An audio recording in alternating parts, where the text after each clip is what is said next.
Hey guys, good morning. আপোনালোক সকলোকে মই এটা নতুন ভিডিঅ'লৈ স্বাগতম জনাইছোঁ। আজি পাকঘৰৰ পৰা ভিডিঅ'টো আৰম্ভ কৰিছোঁ। কাম এটা কৰোঁ মানে পাকঘৰত। সেইকাৰণে আমি ভিডিঅ'টো আৰম্ভ কৰি ল'লোঁ। এখন কটনৰ নহয়, কিহৰ জানো বেড কভাৰ এখন আছিলে মানে অকণ পিছল কাপোৰটো। এতিয়া এইখন অকণ এটা কামত ব্যৱহাৰ কৰিম। এইফালে মানে গেছটোৰ এই ছাইডখিনি এইখিনি মানে তেল পৰি মানে লেতেৰা নিচিনা হৈ গৈছে দেখিবলৈ। সেইটো বেলেগটো একো লগাব নোৱাৰি, সেইকাৰণে এইফালে কালাৰটো বেলেগ আৰু এইখিনি তেল পৰি পেলাই বেলেগ হৈ গৈছে, মানে এনেকুৱা লেতেৰা হৈ গৈছে। সেইকাৰণে মানে এই কাপোৰখন কুচ দি পেলাই ইয়াতে এনেকৈ লগাই দিম মানে ছাইডত। সেইকাৰণে অকণমান দীঘলকৈ এটা জোখত ছাইজত কাটি লৈছোঁ। এখন এতিয়া ছাইজত কাটি ল'লোঁ। কাটি পেলাই আগটো এনেকৈ ফ'ল্ড কৰি পেলাই চিলাই ল'ম।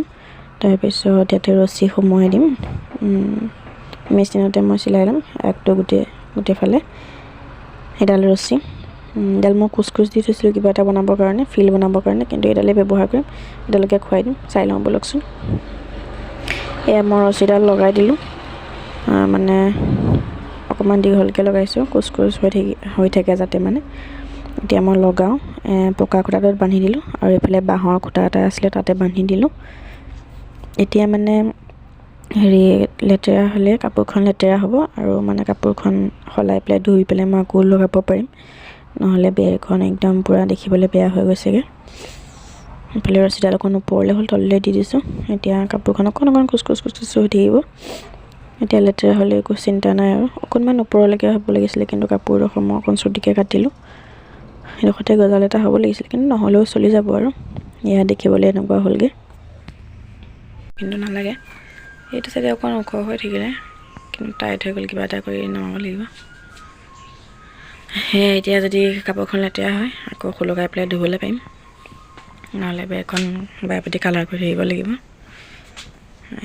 এতিয়া মই আকৌ এটা DIY কৰিব লৈছিলোঁ। এইকেইখন সিদিনাখনেই কাটি থৈছিলোঁ এটা কাৰ্টুনৰ পৰা, এইটো ভিডিঅ'ত দেখাইছিলোঁ পিছত ব্যৱহাৰ কৰিম বুলি। এইকেইটা মই এতিয়া ছাইজত কাটি ল'লোঁ। এতিয়া মই কালাৰ কৰিম, ব্লেক কালাৰ। এইখন ডাঠ কাগজ হয়, ইয়াতে মই ব্লেক কালাৰটো কৰি দিলোঁ, অকণমান ৰ'দত দি দিছোঁ। এয়া শুকোৱাৰ পিছতে মই ইয়াতে বনাম আৰু। এয়া শুকালে আৰু মই এতিয়া সন্ধিয়াই হ'ব হ'ল, মই বোলো বনাই লওঁ। এইটো এটা ফেব্ৰিক আনিছিলোঁ হোৱাইট কালাৰৰ, এই ফেব্ৰিকটো দিয়ে মই ইয়াতে লিখিম। এতিয়া ব্লেক কালাৰটো দিয়াৰ পিছত এইকেইখন দেখিবলৈ কাঠৰ নিচিনা লাগিছে। প্ৰথমতে মই কাঠ পেঞ্চিলেৰে লিখি ল'লোঁ। এতিয়া মই ওপৰতে হোৱাইট কালাৰটো দি পেলাই এডাল সৰু মিহি ব্ৰাছ দি পেলাই এনেকৈ ড্ৰ কৰিছোঁ। ব্ৰাছডাল একদম মিহি হ'ব লাগে, মোৰডাল অকণমান মানে মোটা আছিলে, অকণমান সেইকাৰণে দিগদাৰ হৈছে। তাৰপিছত আকৌ মই অকণমান কাটি ল'লোঁ ছাইডকেইটা। এয়া এনেকৈ লিখিলোঁ, কিপ স্মাইলিং। তাৰপিছত বি থেংকফুল, আৰু এটা লিখিবলৈ আছেই, লিখিলোঁ। এয়া ৱৰ্ক হাৰ্ড। এতিয়া ছাইডকেইটাত কিবা এটা বাউণ্ডাৰীটোত কিবা এটা ষ্টাইল দি দিম ভাবিছোঁ, তাকে দি লওঁচোন। এয়া এইটো তেনেকৈ দিলোঁ, ছাইডকেইটাত চুককেইটাতো এনেকৈ দি দিছোঁ। দেখিব ভালেই লাগিছে বাৰু, মানে ব্লেক কালাৰত হোৱাইটটো ধুনীয়াকৈ জিলিকি গৈছে। বাকী এই দুখনো বনাই ল'লোঁ এনেকৈ। এয়া গোটেইকেইটাতে বেলেগ ডিজাইন দিছোঁ। এনেই আৰু মনলৈ যিটোকে আহিছে সেইটোকে দি দিছোঁ আৰু। এখন এনেকৈ কেনেকুৱা লাগিছে জনাবচোন বাৰু। এতিয়া এইকেইখন শুকাবলৈ দিওঁ, তাৰপিছত মই চিলাম। এতিয়া আহি গ'লোঁ বেলেগ এটা কাম কৰিবলৈ। আজি হৈছে নেক্সট দিন। এজোপা জবাব ফুল আছিলে, ডাঙৰ পিংক কালাৰ ফুলে, এপহীয়া যোনটো, সেইটো মোৰ ভাল লাগে ফুলটো। বহুত দিন হ'ল, এবছৰ প্ৰায় 1.5 বছৰ মানে হ'ল ৰুই থোৱা, নাবাঢ়েই। সেইকাৰণে ভাবিছোঁ জেগাটো চেঞ্জ কৰি দিওঁ। এখন খন্তিখন লৈ আহিছোঁ, খন্তিখন দি উঠাই পেলাই বেলেগ চাইডে ৰুই দিওঁ। তলত গোবৰ চোবৰ দিও ৰুইছিলোঁ, কিন্তু কাম হোৱা নাই। আকৌ বেলেগ চাইডে আহি এনেকৈ ৰুলোহি। ওচৰতে আৰু এজোপা জবাব ফুলেই আছে, এজোপা ৰুলোঁ। এজোপা হৈছে হালধীয়া জবাব ফুল, সেইকাৰণে ওচৰতে এজোপা ৰুই দিছোঁ। এতিয়া কি হয় আৰু। তাৰপিছত আৰু এইটো টাবটো দেখিছেনে, সেইটো মই নিজে চিমেণ্টে বনাইছিলোঁ। ছাগলীয়ে কি অৱস্থা কৰিলে, ফুলখিনিও খালে, মানে পাত হয় এইখিনি। সেইটো আকৌ চেঞ্জ কৰি টাবটোত দিলোঁ। এতিয়া ভালকৈ মাটি চাটি দি পানী চাটি দিব পাৰিম। সিটো টাবত পৰি যায় সোনকালে। এইফালে দেখিছেনে মুৰ্গী উঠি ফুল ৰুবলৈ বৰ দিগদাৰ মুৰ্গী আৰু ছাগলীৰ পৰা। এইখিনি এনেকৈ খুচি থৈ দিছোঁ। ফুলটো ধুনীয়া লাগে, ৰঙা ৰঙা মানে জাপ জাপকৈ ফুলে। এতিয়া এই ফুলজোপা চাওকচোন, কাটি পেলাই আহিছোঁ, বেলেগকৈ ৰুই থওঁ। এতিয়া এইবিলাক নুফুলে আৰু কাটিং কৰিবলৈ হৈছে, ৰুই থৈ দিওঁ, আকৌ অহা বছৰলৈ হ'ব। আৰু এইটো চাওকচোন, পাতৰ ওপৰত পাত এনেকৈ ফুলিছে, কেনেকুৱা লাগিছে। মোৰ নামটো কি নাজানো, কিন্তু ভাল লাগিছে দেখিবলৈ। এইকেইডাল কাটি ল'লোঁ, কাটি পেলাই এতিয়া ৰুই লওঁ। এইজোপা ইয়াৰ ফুল ফুলি আছে, এইকেইডাল ৰুই থওঁ, অহা বছৰলৈ হৈ যাব আৰু, নহ'লে মৰি যাব ফুলবিলাক, গছবিলাক মৰি যাব নহ'লে। এইডোখৰতে ৰুই থওঁ। এয়া বেলেগ কালাৰৰ এজোপা ৰুই থৈছোঁ, এইটো হোৱাইট কালাৰ আৰু এইটো য়েল্ল' কালাৰ। এইজোপা জিছে, এইজোপা ইয়াতে ৰুই থ'লোঁ। আকৌ এইখিনি দেখিছেনে, ইয়াতে পুলি হৈছে। এইখিনি ভাবিছোঁ গেটৰ বাহিৰৰ ফালে এনেকৈ লাইনকৈ ৰুই থওঁ, মানে ছাগলী সোমাই যায়।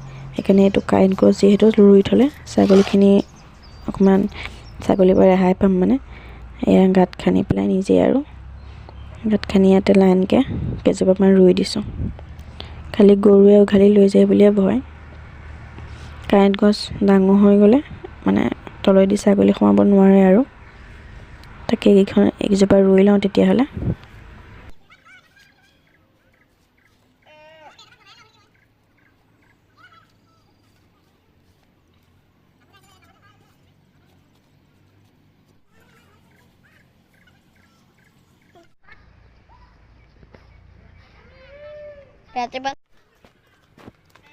এতিয়া নতুনকৈ ৰোৱা ফুলকেইজোপাত অলপ অলপ পানী দি দিওঁ, আৰু পুৰণা কেইজোপাতো পানী দিওঁ। সেয়া দেখিছেনে, মুৰ্গীয়ে ফুলজোপা হেৰিয়ে কৰি পেলালে, মুৰ্গীৰ পৰা মানে ৰেহাই নাই আৰু। এজোপাটো দি দিছোঁ ইয়াতে যাতে বাঢ়ে আৰু। এফালে এইখিনিতো গোটেইখিনিতো দি লওঁ। সেইখিনি পানীখিনি দি পেলাই আকৌ যোনটো কাম আধৰুৱা কৰি থৈ আহিছোঁ সেইখিনি শুকালে চাগে, আগৰখিনি যোনখিনি ৰাখিছিলোঁ। এতিয়া তাতে বেজি দি চিলাম আৰু, এয়া চিলাই ল'লোঁ এনেকৈ বেজি সূতা দি, ইখনৰ লগত সিখন এনেকৈ। খালি মোৰ এইফালে গুলি সূতা দিলোঁ, দুডলীয়া তিনিডলীয়াকৈ দিছোঁ, তথাপি মিহি মিহি লাগিছে। এতিয়া এনেকৈ থাকক, পিছত আকৌ চেঞ্জ কৰি দিম। মই এখন দৰ্জাখনতে এনেকৈ মাৰি দিছোঁ, মানে ভিতৰত সোমাই যাতে এইটো দেখা পাওঁ আৰু, সেইকাৰণে দৰ্জাৰ ফ্ৰণ্টে মাৰি দিছোঁ, ভিতৰত সোমালেই দেখা পাম আৰু। সেইটো হৈ গ'ল। Keep smiling, be thankful, work hard. আজিৰ ভিডিঅ'টো ইমানেই আছিলে। যদি DIYটো ভাল লাগিলে তেতিয়াহ'লে এটা লাইক কৰিব, কমেণ্ট কৰি জনাব, আৰু মোৰ চেনেলটো ছাবস্ক্ৰাইব কৰি দিব।